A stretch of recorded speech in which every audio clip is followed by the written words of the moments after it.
يا مساء الفل. عمرك تخيلت ان السيلينيوم ممكن يشوف الصفحة بعينه ويقولك ان اللون اتغير او اللوجو مش في مكانه؟ النهاردة هنعمل فيجوال AI تيستينج بمكتبة مجانية تماما.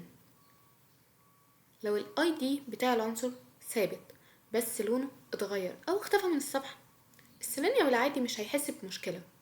النهاردة هنتعلم ازاي نخلي التست بتاعنا يشوف بصريا باستخدام مكتبة ايشوت. هنا بنضيف المكتبة، تمام، وهنا كتبنا الكود بكل بساطة بياخد لقطة، يعني بيتأكد لو في صورة قديمة ولا دي أول مرة يصور الموقع. كمان بيقارن الصورتين ببعض ويطلع لنا الفرق، ولو في مشكلة الكود بيطلع لنا صورة جديدة متحددة فيها المشكلة باللون الأحمر. وده الكود بكل بساطة. خلينا أرن معاكم ونشوف.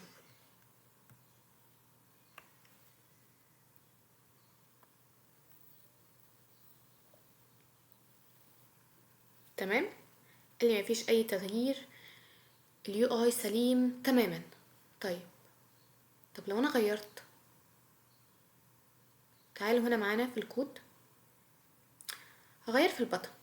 الاي دي انا هسيبه تمام زي ما هو، اوكي.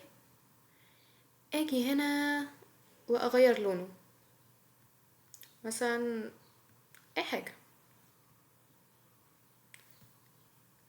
اتاكد اللون تمام اتغير. خليني اتست تاني، رن. تمام، قال لي في فرق بصري، اليو اي اتغير. يبقى كده بكل بساطة لو هو السيلينيوم العادي هيقول ده تمام باص. ليه؟ لان الاي دي ما اتغيرش. لو انا واصلك تمام بالاي دي كله تمام. لكن تخيلوا معايا المكتبة دي بتقولي لا، انت لو غيرت حتى اللون انا هقولك ان اليو اي اتغير.